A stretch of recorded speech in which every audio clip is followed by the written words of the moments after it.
Dans l'objectif 15, nous allons apprendre à utiliser la réciproque et la contraposée du théorème de Thalès.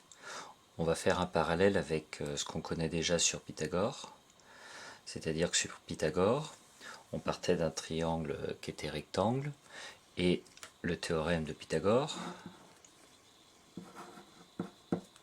nous permettait d'avoir une formule qui était tout simplement ici dans cet exemple, AC au carré égale AB au carré plus BC au carré. Lorsqu'on voulait aller en sens inverse en quelque sorte, on utilisait donc la réciproque.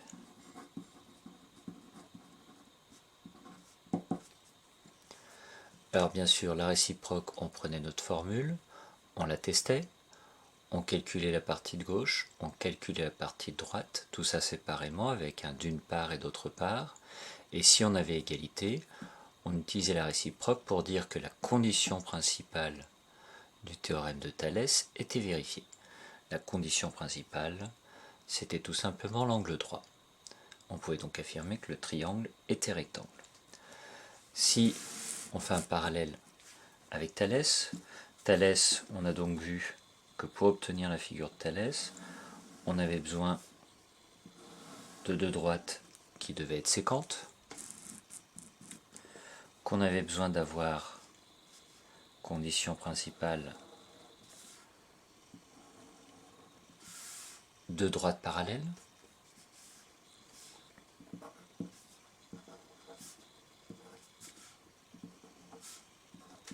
et grâce au théorème de Thalès, on avait une formule avec trois fractions, AB sur AE égale AC sur AD égale BC sur DE.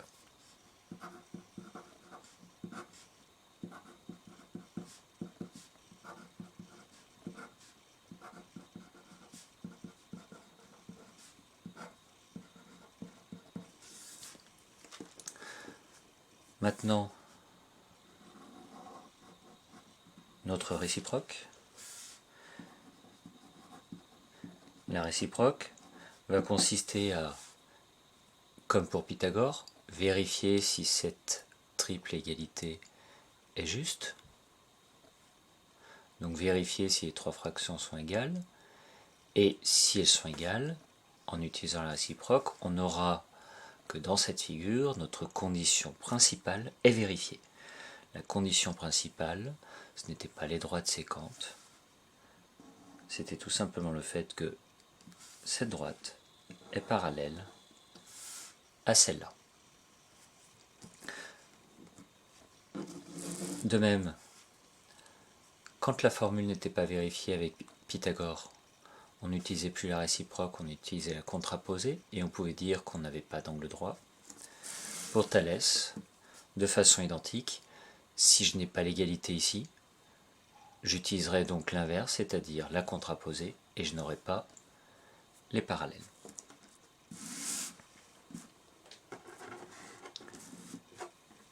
Si on reprend l'exemple du cours,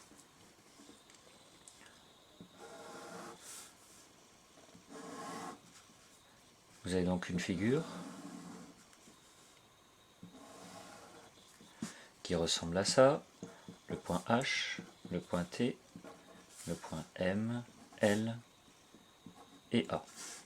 On vous donne 4 mesures, 4, 3, 8 et 6. Et dans l'énoncé, il est demandé si les droites LA et TH sont parallèles. Comme pour la rédaction de la réciproque de Pythagore, à un moment donné, il va falloir séparer vos calculs. Donc on va avoir un trait vertical, à gauche d'une part, à droite d'autre part. Et là, il va falloir faire deux calculs. Il s'avère que dans la formule de Thalès, on a trois fractions. on n'utilisera jamais les trois fractions. Le plus souvent dans les énoncés, on ne pourra en faire que deux. Ici, en l'occurrence, la fraction qu'on ne va pas pouvoir créer, c'est la fraction où on prend le côté TH et le côté AL, vu qu'on n'a pas de mesure. On va donc prendre les deux autres fractions.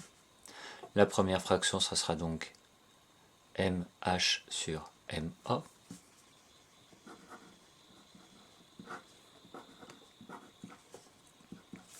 Qui va être donc égal à 4 sur 3.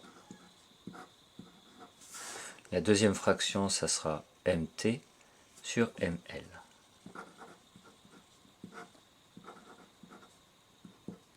Qui va donc être égal à 8 sur 6. Ici, on doit donc vérifier si nos deux fractions sont égales.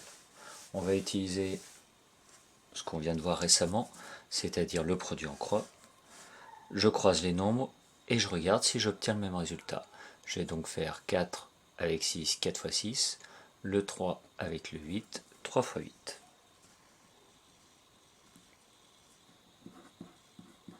« 4 fois 6 est égal à 24, et 3 fois 8, c'est aussi égal à 24. Comme pour la réciproque du théorème de Pythagore, il va falloir écrire que notre formule, elle est vérifiée. C'est-à-dire que finalement, cette fraction-là est égale à cette fraction-là. Donc, MH sur MA est égal à MT sur ML. On va donc, vu qu'on a l'égalité, utiliser la réciproque du théorème de Thalès. Et là, la rédaction va correspondre à celle qu'on avait déjà sur Pythagore, d'après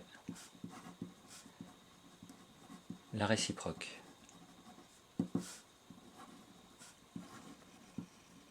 du théorème de Thalès, virgule, les droites HT et LA sont parallèles. Notre rédaction n'est pas terminée.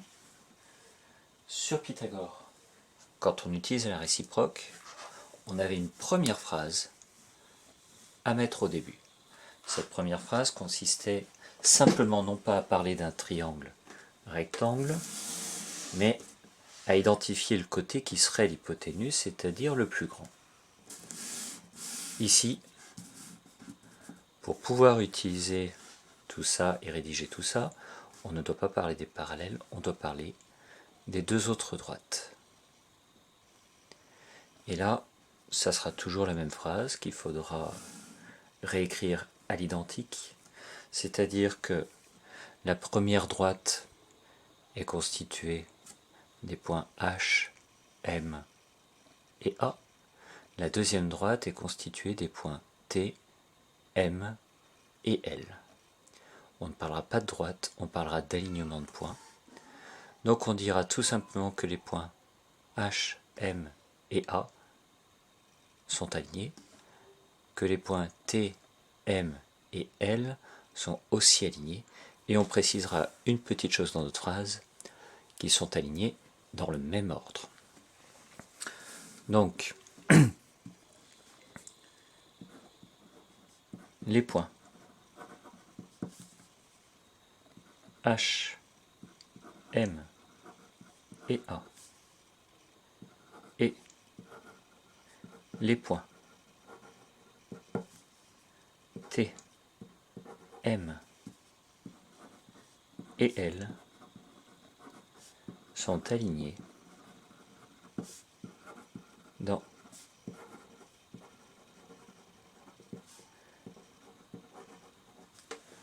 le même ordre. Là, on aura terminé notre rédaction, et c'est ce que vous allez devoir retenir. Maintenant, petite explication supplémentaire, pourquoi cette phrase-là a été rajoutée. On imagine que je reprenne cette figure-là.